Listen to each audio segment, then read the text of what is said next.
Welcome to the San Salvador Church. It belongs to the Custodia Terra Santa. It's a beautiful church. It's not really symbolize the modesty of the Franciscans, but when they were kicked out of Mount Zion, 17th century, by the Muslims, they came to here. They built. They bought that land from the Georgian Europe. They are renovating here, and I'm so sorry, but there are some noise here. They got donation from Christians from Europe, and the main Catholic countries existing in Europe donated the majority of their money, and that's why they built Spain, France, Belgium, and Italy. Yeah, and that's why it doesn't look like a very modest church. The donors, mainly here, came from Spain, and they built a church, that Baroque church that looks like a little bit of Jaffa, if you've been with me, a bit Jaffa, and it's beautiful. It's modern. Usually there are a lot of flowers, not today. And the body of Jesus is on the cross. In Franciscan churches, there are no images, no flowers. Very modest, very modern.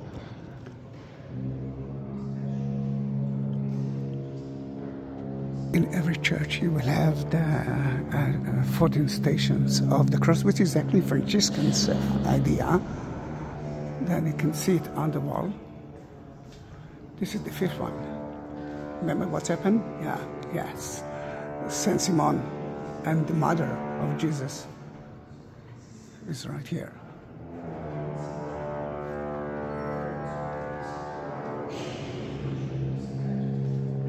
He's falling for the third time.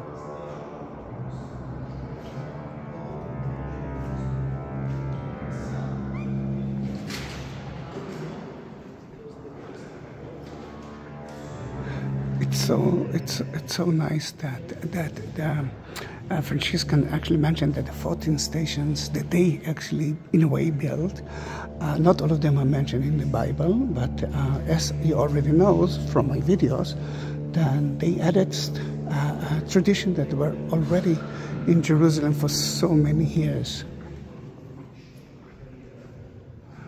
For example, falling 3 times. Meeting the mother. It's not part of the Bible. I think you can understand that this is a Catholic church. Look at the windows.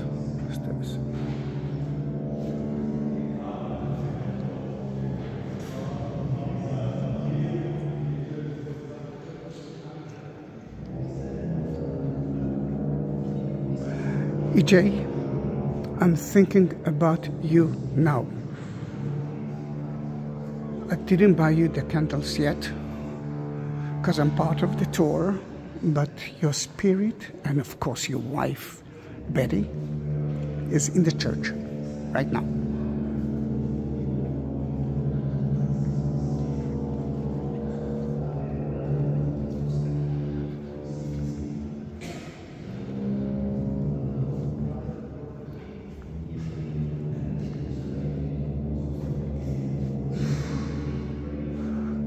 Kind of imaginary vision of St. Francisco Smith, Jesus, and touch the stigmatas of his. Remember, St. Franciscus had those stigmatas as well, and you can see it right there.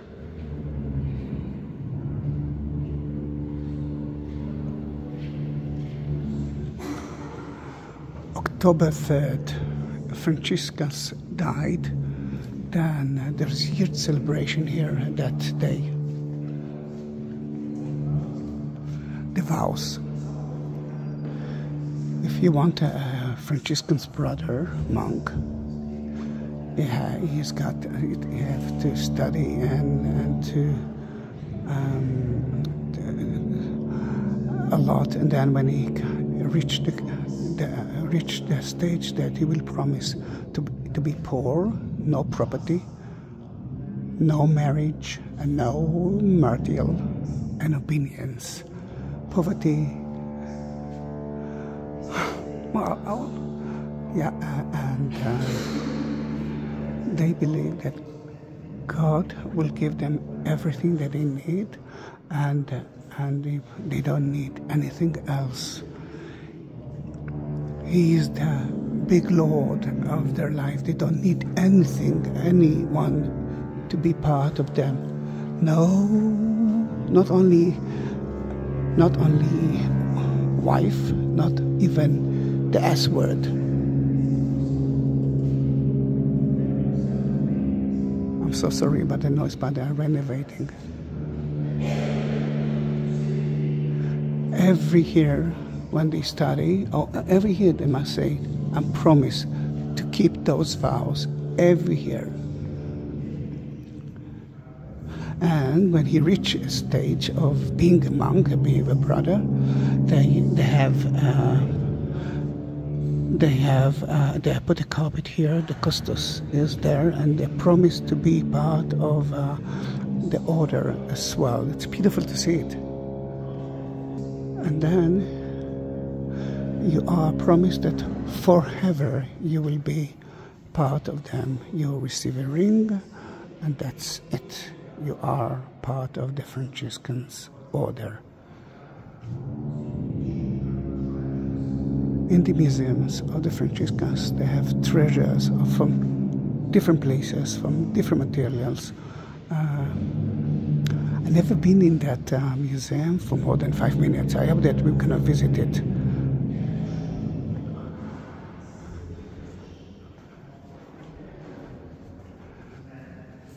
Oh.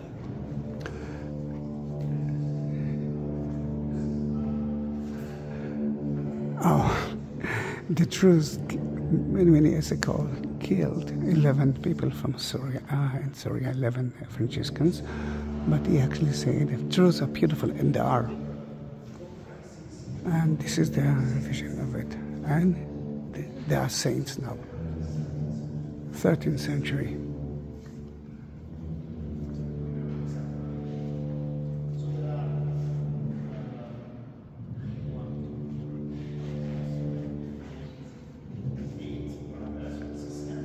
Eight Franciscans, brother.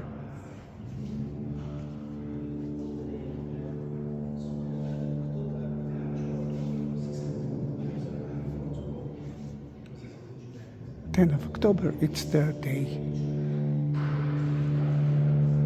And you will see it not on here, you will see it on the Vatican as well. They will have a special celebration here. It's funny to say that it reminds me of the October 7th of Israel, when the horrible people of Gaza killed more than 14,000 Israelis in a few hours. Well, let's enter to a place that usually I'm not even asked to enter. Sorry.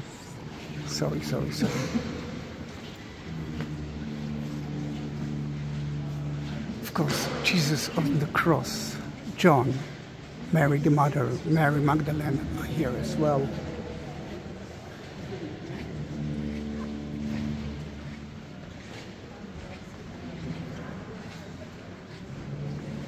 And look at the floor, we didn't talk about that. Look how beautiful it is. John, Mary Magdalene, Mary, Jesus on the cross.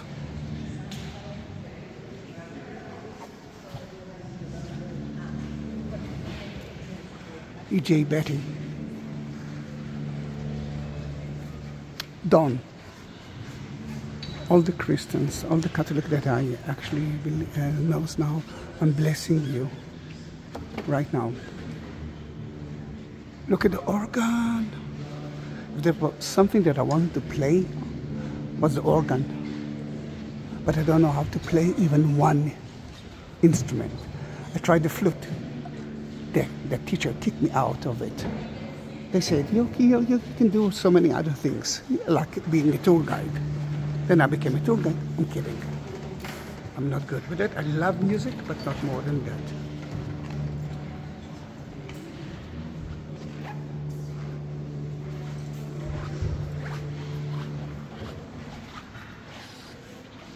We are in the choir now. That's where the majority of the committee are singing. And they know how to sing. Oh gosh, they know how to sing. I wish I could be here.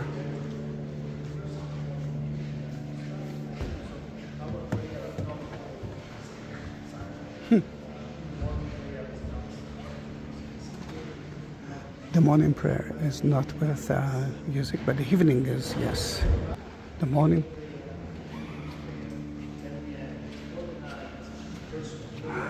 Before the night, they have prayers as well, and the Eucharist as well. That's been here, they're praying here a few times a day.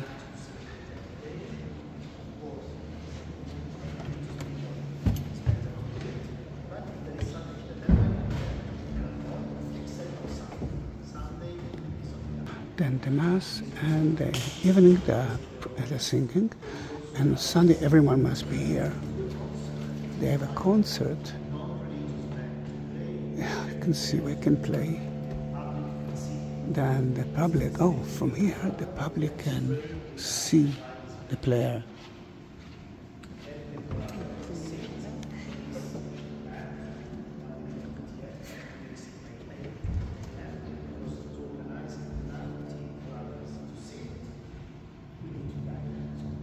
Everyone's got their seat here. There are 90 people who sit here. Everyone knows where their seat is, although there's no names. Oh, there's a secret door. We love secret doors. Okay, they can actually, from there they can reach their rooms, or from their rooms to reach to here. This is the largest organ in Israel. There's another one in the Hebrew University that no one used. What can I say, tell you? I love music. No, I love organs. In October they usually have a concert, organ concert, but because of COVID and because of the war, then they won't have it this time. Sad, isn't it? Well, next time, trust me, I will do my best to be here. Look at the Holy Spirit and God. The four evangelists.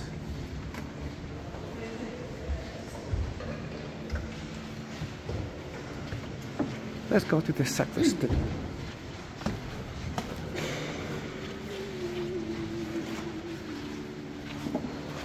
Guys, I took a video earlier of all the institutes here in of the Franciscans, which is the 1/3 of the Christian Quarter. Then that's how big it is. If you're already here, listen to the 13. Listen to me. Then it means that you love what I'm doing. Then please don't forget to subscribe to my channel.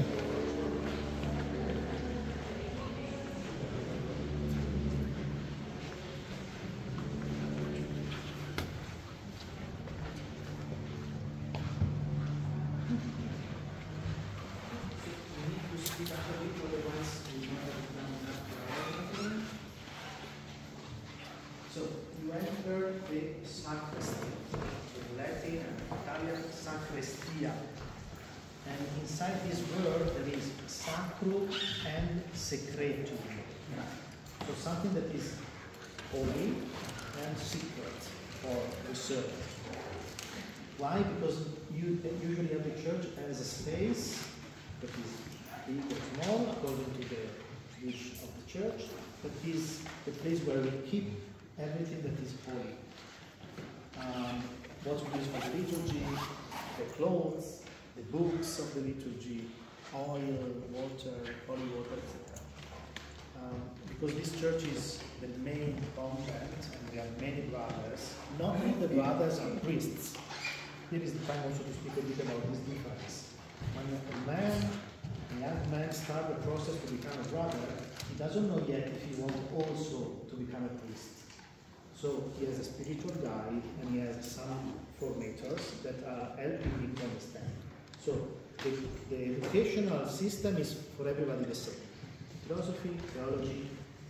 If really someone cannot study because it's very difficult for him to study, then we can cut here somewhere, some years, some courses. But the majority of the brothers, they finish a degree in theology. And during this period of preparation, they understand also if they are gifted or called to be a priest. So among the Franciscan, you cannot, from the cloth, you cannot see if someone is a priest or not. But everybody are brothers, for this we call Brother Alberto, Brother John, Brother Matthew. But some of them are also priests, and then we can call them father. But it's something that came in the tradition of the church, but is not written anywhere. The opposite. In the gospel is written that Jesus asked, don't call anyone master and father. Because you have just one master, that is me, said Jesus, and you have just one father, that is God in heaven. But until now, we didn't manage to avoid this. We try to do it officially in our documents. Every time that as a secretary I write an official document, I never put F of father or P of priest. Always brother. But it's a tradition. And in the Holy Land, everybody's Abuna. It's kind of respect. Yeah, I know. Abuna is a father. What are the nuns called anymore? Sister. But sometimes also the mother is the responsible of the house to call mother. Mother superior. So something more specifically of the clothes. So the Franciscans that are not priests, they are obliged to wear this during the prayer and the meals. These are the two main events that are also covered by blessings. The prayer moment and the meals, we need to wear this. But if we are a priest, I'm also a priest, when you celebrate, you need to put another robe that is the white one. And everybody has his own with a name, so we know that is yours with your measure. So you put on this. Basically, it's like to say, before going to celebrate something that is so holy, I need to be purified. I don't have enough time to go to a bath, or ritual bath that we don't have anymore, but basically this is instead of a ritual purification. And then over this, you need to put another cloth that here we don't have, but I have an example here. That is the casula. This is called alb, because it's white from Latin, and this is casula. The casula is the cloth that usually is round. The shape is of the word. Basically, you put on yourself the whole word and you pray for everybody. And the color is changing according to the liturgical calendar of the church. This is white because today is a celebration of a saint. Big feast like Christmas, Easter, or saints is white. If it's a normal day, it's green. If it is a martyr or an apostle feast, the disciples of Christ, is red. The Holy Spirit is red. The Pentecost feast is red. And if it is a period of preparation, Advent before Christmas, or Lent before Easter, is purple. Purple. So these are the main colors of the liturgies. And in these doors, we have candles, all the things that we need for the celebration. A few words about this. Here the sisters that are helping us are preparing already for tomorrow's celebration, because today we did already in the morning. So what we need during the Eucharist, the Mass, is a cup and a plate. Everything arrived to the Christianity from the Judaism. So this is what usually in every Jewish family they use for Friday evening, Shabbat, Kiddush. So you have something for the bread, something for the wine. The prayer that we say as a priest in front of the bread and the wine now are the same words of a kiddush. Baruch atah Adonai, melech haolam, borei pri hagafen. Amen. Motzi lech min haaretz. You bless are you, Lord of the universe, that you bless the wine and the bread. But before the Second Vatican Council, these words were not used. So the Second Vatican Council, we will speak about this in a few minutes, Change a lot. is a turning point of many things in the church. So before the Second Vatican Council, the priest in front of the bread. Please put your phones on mute or turn them off. So we have lots of the phones. Put them on mute or turn them off, please. So before the Second Vatican Council changes, the words of the priest was not something official, or not a prayer, not a Jewish prayer, not a Christian prayer. It was just, I'm so not worthy because I'm a sinner to be close to this bread and wine that will become the body of Christ and the blood of Christ. So God, do what you need me to do because I cannot do. But then the Second Vatican Council said, if this is a memory of the last Sabbath Pesach that Jesus did in Jerusalem, we cannot use words that are not used in a Jewish liturgy. So we went back to the original prayer of a blessing, a kiddush. Then what we put in the cup is wine and few drops of water. Wine, now you see white wine, but probably in the original was red wine. And the reason why we use white wine is just because the sisters, they prefer for the laundry. Because of what? For the laundry. A laundry. Because then at the end, we need to clean everything inside. No one drop can stay. All right. For our belief, this is the blood of Christ. So when you clean, if it's red wine, Yeah, more difficult. ladies here, they understand. Practical aspect of belief. And the drop of water, we say a special blessing. We say we add a few drops of water that are the symbol of our humanity that Christ accepted to bring on his own to become a man. So it's the unity of humanity and divinity together. And then the bread.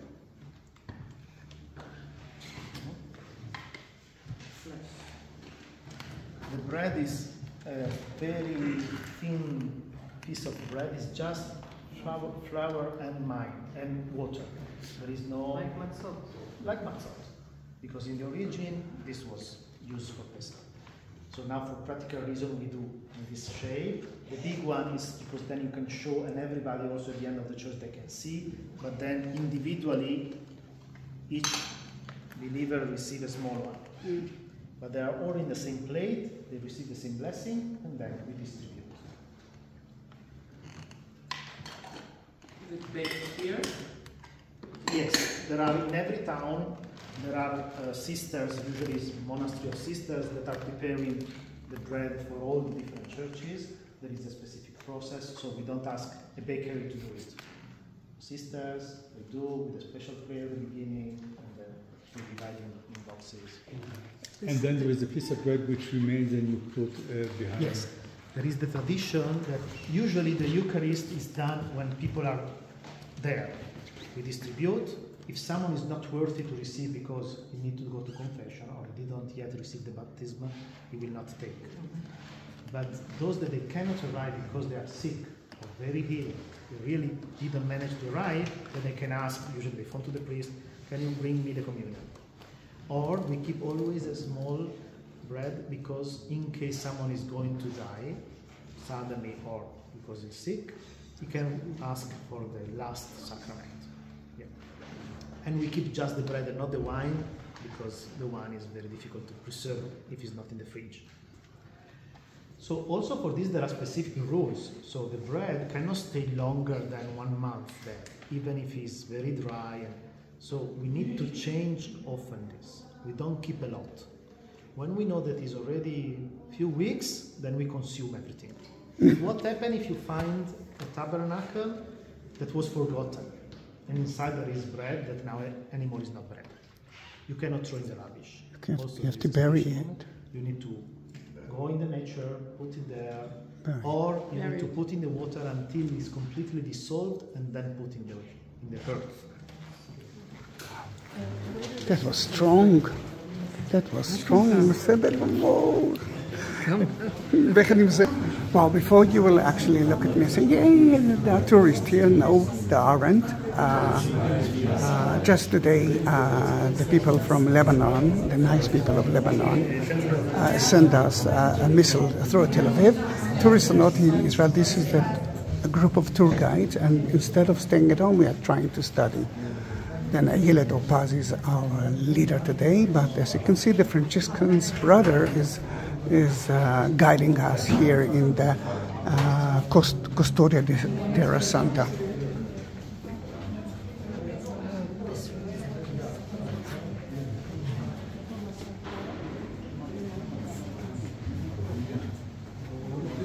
We are entering to the museum now. I will try to add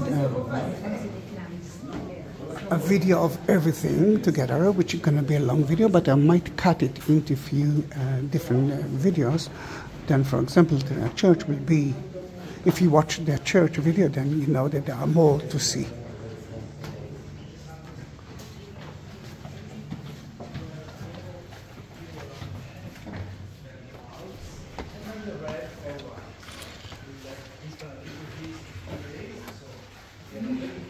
Wow. Guests that will come from Nazareth, from Eret, from Bethlehem, and Cana.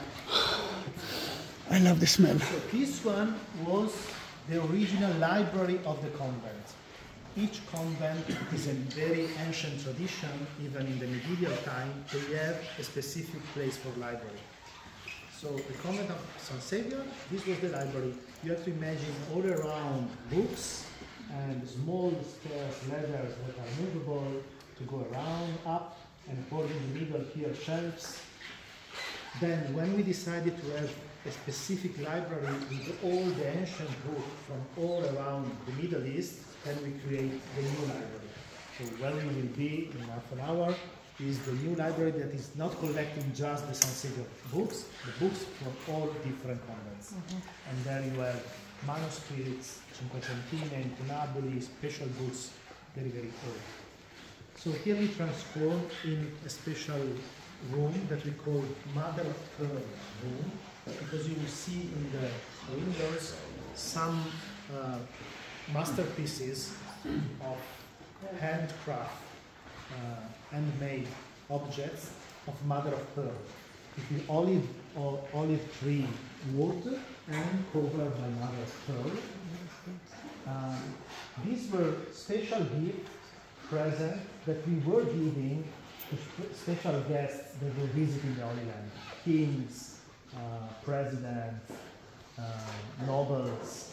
So they came, we hosted them, they gave a big donation, and we gave a present. So some of them, they gave back because they know how precious they are, so they gave back as a present to the custody. Some of them are remains from the spot. Who was made this? Who were making this were Christian local, specifically in Bethlehem and in Karen. There were 2 storage and 2 laboratories where they were doing this. Now it's very rare to find someone that is able to do it. But still some... Yes, you can find it. Some objects are done in that way. We keep here also part of the history before the Second Vatican Council, and we need to say 2 words.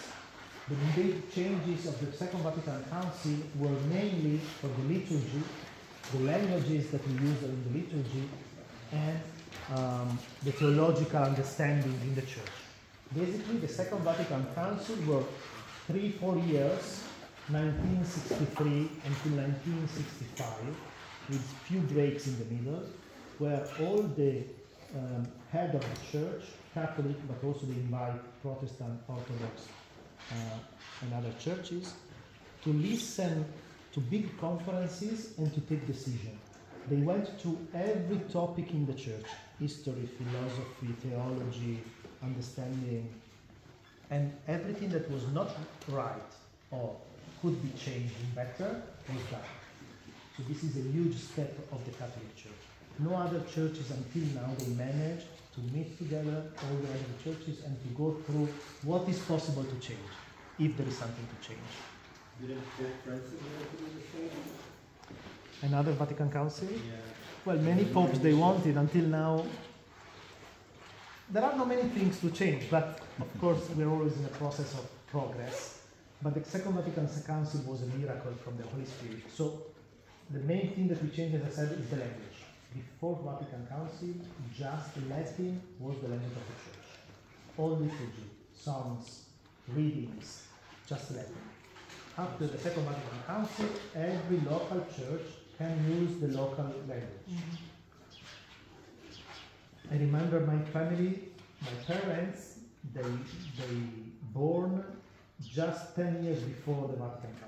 So all their childhood was with Latin, without understanding anything. They were going Sunday for tradition with the parents and the grandparents to the church, but they didn't understand anything. Another thing before the Second Vatican Council was that the altar was close to the wall, Yes. all the believers there, and the priest with this huge clothes on him, very nice, because people, they need to see something good and precious. They were praying here, saying something in Latin, without knowing what he's doing on the bread, on the wine, what he's saying. So the second big change was the structure of the church. The altar is in the middle, around priests, in front of the people. And everybody around the same table, they know what is happening, and they understand because it's in their language.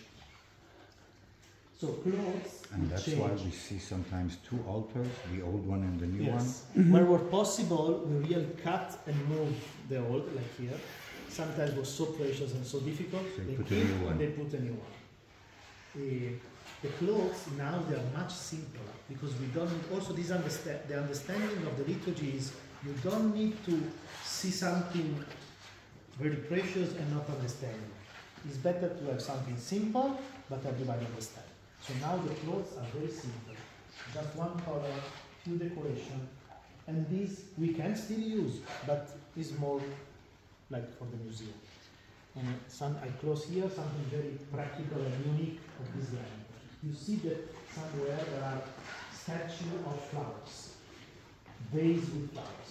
There are huge there, small here.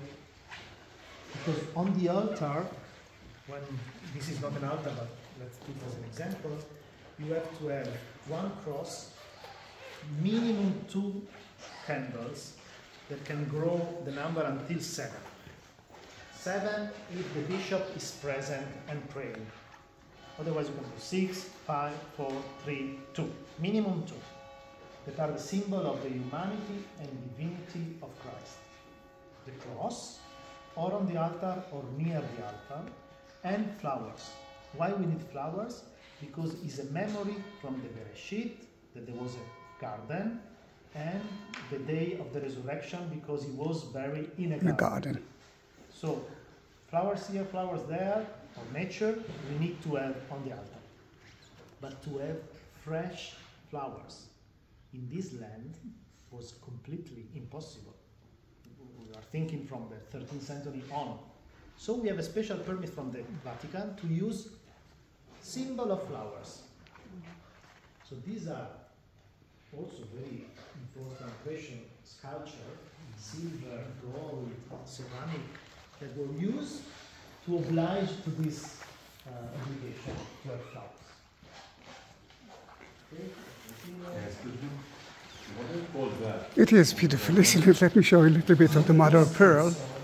Ostensorio to stand something is to show, and inside you can put the bread. Ah, look at that. This is something very Catholic. Nativity and the room of the Last Supper, as I believe. Yes, it is. On the Nativity. The name of the bread.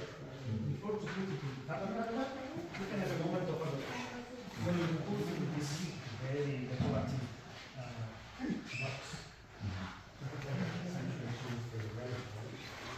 But the relic is something more. Wow.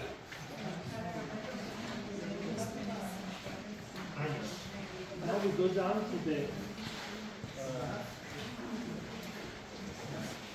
This is the big wow, isn't it?